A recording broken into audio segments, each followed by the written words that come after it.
kelas 6. Miss berharap anak-anak semua masih semangat untuk mengikuti pelajaran.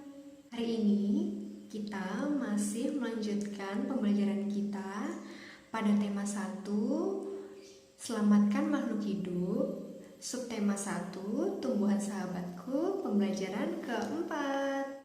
Nah anak-anak, di pembelajaran sebelumnya, anak-anak sudah tahu kan, tumbuhan itu bermanfaat sebagai sumber makanan untuk semua makhluk hidup.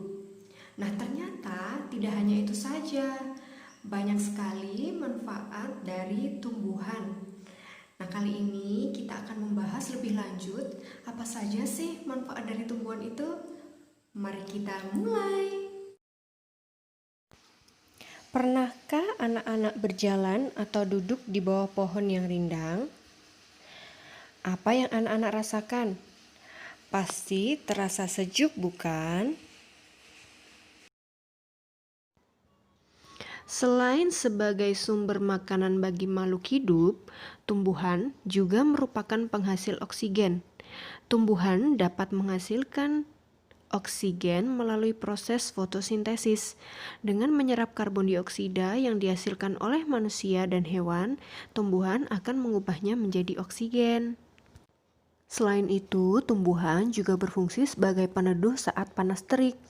Juga tumbuhan berfungsi untuk menahan air supaya air tanah tetap terjaga dan daerah yang berlahan miring tidak rawan dengan longsor. Tumbuhan akan berkembang biak dengan menjaga kelestarian jenisnya. Oleh karena itu, manusia memiliki peran untuk melestarikan tumbuhan. Pada pembelajaran 1, anak-anak sudah belajar bagaimana cara mengembangbiakkan tanaman jagung. Sekarang, mari kita ingat kembali paragraf pada pembelajaran 1. Jagung merupakan salah satu tanaman yang dijadikan makanan pokok di berbagai negara. Salah satunya Indonesia. Di Indonesia, penduduk Madura menjadikan jagung sebagai makanan pokoknya. Jagung merupakan salah satu tanaman penghasil karbohidrat yang sangat diperlukan oleh tubuh. Nah, anak-anak, dari paragraf ini, mari kita cari ide pokok dan belajar membuat kesimpulan dari paragraf tersebut. Sekarang, mari kita amati kalimat terakhir dari paragraf ini. Bukanlah suatu kesimpulan, bukan? Maka kalimat utamanya ada di awal paragraf. Sehingga kita bisa mengambil ide pokok dari kalimat tersebut. Bisa sama persis atau kita persingkat. Misalnya saja, kalimat utama tersebut bisa kita tulis, jagung merupakan salah satu makanan pokok masyarakat Indonesia. Setelah itu, mari kita tentukan kesimpulannya. Nah, bagaimana cara mencari kesimpulan? Pertama, bacalah secara intensif seluruh bacaan dari awal hingga akhir. Kemudian, tentukan ide pokok dari masing-masing paragraf pada teks bacaan. Dan yang terakhir, simpulkan isi bacaan berdasarkan ide pokoknya. Karena kita sudah menemukan ide pokoknya, maka langsung saja kesimpulan pada paragraf tersebut adalah jagung sangat penting di Indonesia. Nah, anak-anak, kalian juga bisa membuat kesimpulan yang lain sesuai dengan pemahaman dan kreativitas anak-anak sendiri, asalkan memperhatikan ciri-ciri kesimpulan yang baik. Di antaranya, kesimpulan harus berupa pesan yang ingin disampaikan pada pembaca. Kemudian, kesimpulan berupa intisari dari tulisan. Lalu, kesimpulan dimulai dari khusus menuju umum. Kesimpulan harus menggunakan kosakata yang baku.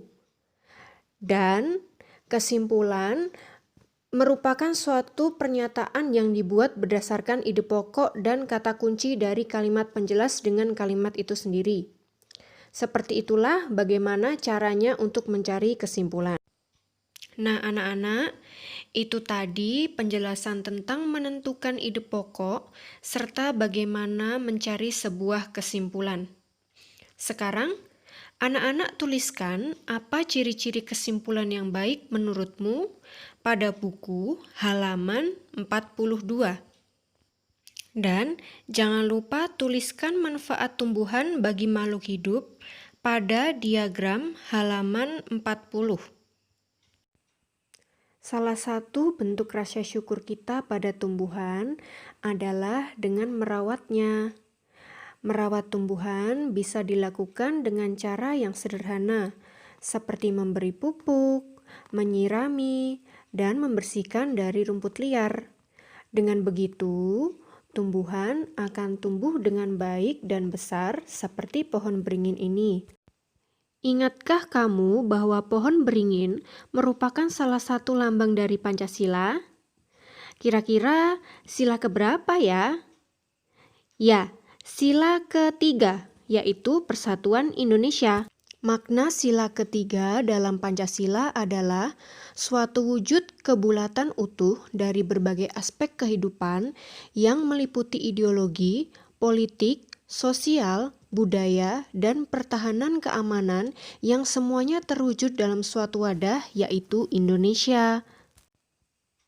Kali ini, kita akan mempelajari nilai-nilai yang terkandung dalam sila ketiga Pancasila. Nilai yang terkandung dalam sila ketiga Pancasila diantaranya adalah 1. Negara Kesatuan Republik Indonesia. 2. Cinta perdamaian dan persatuan. 3. Tidak egosentris atau mementingkan diri sendiri. Dan yang keempat, nilai kerjasama. Dari keempat nilai itu, kita bisa mengamalkannya dalam kehidupan sehari-hari. Bagaimana ya caranya? Ayo kita perhatikan gambar-gambar berikut ini. Pengamalan sila ketiga Pancasila dalam kehidupan sehari-hari yang pertama, bisa menjaga kesatuan dalam masyarakat.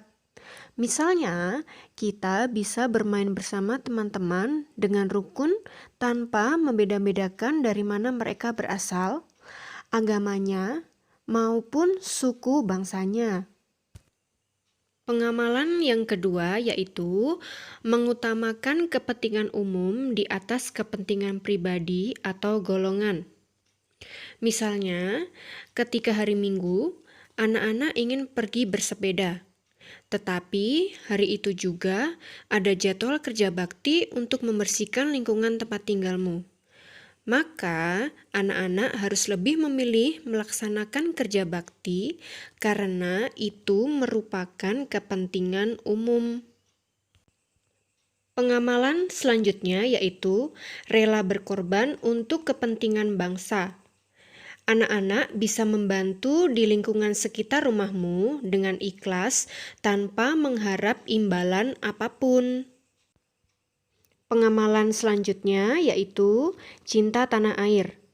Sikap cinta tanah air bisa anak-anak tunjukkan dengan melakukan kegiatan upacara di lingkungan sekolah. Juga bisa dilakukan dengan menyanyikan lagu-lagu kebangsaan Indonesia. Pengamalan selanjutnya adalah sikap bangga sebagai bangsa Indonesia. Sikap bangga ini bisa anak-anak tunjukkan dengan memakai produk-produk hasil anak negeri, seperti memakai batik ataupun memakai sepatu atau tas buatan Indonesia. Dan anak-anak juga bisa memperkenalkan budaya-budaya daerah kepada orang-orang yang belum mengetahuinya. Pengamalan yang selanjutnya adalah membela tanah air. Membela tanah air bisa kamu lakukan ketika ada kekayaan ataupun tradisi bangsa Indonesia yang diakui oleh negara-negara lain. Tugasmu sebagai warga negara Indonesia harus membela bahwa itu semua adalah milik Indonesia. Dan pengamalan yang terakhir adalah tidak membeda-bedakan atau tidak memusuhi suku tertentu. Kita harus selalu menjaga kerukunan dan saling menghormati suku-suku yang ada di Indonesia. Kita harus bisa berteman baik dengan mereka dan tidak membeda-bedakan antara suku yang satu dengan suku yang lainnya. Nah, anak-anak, demikian tadi contoh pengamalan sila ketiga dari Pancasila dalam kehidupan sehari-hari. Sekarang, Tugas anak-anak, amati kedua gambar berikut ini. Tuliskan secara singkat isi cerita pada masing-masing gambar tersebut. Kemudian, tuliskan nilai-nilai Pancasila dari sila keberapakah yang terkandung dalam kedua sikap pada gambar tersebut. Tuliskan penjelasanmu secara singkat. Sebagai sahabat manusia, tumbuhan banyak memberi manfaat. Salah satu manfaat tumbuhan adalah sebagai sumber bahan makanan. Siti membaca pengumuman tentang harga penjualan kentang. Kentang adalah salah satu tumbuhan yang berkembang biak secara vegetatif, yaitu dengan umbi batang. Siti memperoleh informasi tentang harga kentang di salah satu toko. Toko tersebut hanya menjual 50 bungkus untuk 1 kilo dan 75 bungkus untuk paket 5 kilo. Berapa uang yang akan diperoleh toko tersebut apabila semua paket terjual? Untuk yang 1 kilo, terdapat sebanyak 50 bungkus dengan harga 1 kilonya 6.500. Jadi, untuk paket yang 1 kilo, mendapatkan uang sebanyak 50 bungkus dikali 6.500, hasilnya adalah 325.000. Sedangkan untuk yang 5 kilo sebanyak 75 bungkus dengan harga 30.000 akan memperoleh uang sebanyak 75 bungkus dikali 30.000, hasilnya adalah 2.250.000. Nah, ternyata uang yang diperoleh dari hasil semua paket yang terjual adalah dari 50 bungkus mendapatkan hasil 325.000, sedangkan dari yang 75 bungkus mendapatkan hasil 2.250.000. Kentang juga bisa dinikmati dalam beberapa bentuk produk. Ada yang berupa kentang goreng, kue, sambal goreng kentang, dan bahkan keripik. Berikut ini adalah beberapa wilayah di Indonesia dengan jumlah penduduknya. Penduduknya ikut menikmati berbagai produk makanan yang berasal dari kentang. Kota Surabaya, jumlah penduduknya 2.765.487. Bandung, 2.394.873. Medan 2.097.610, Bogor 950.334, Cirebon 296.389. Nah, dari informasi yang kita dapat, mari kita selesaikan soal berikut ini.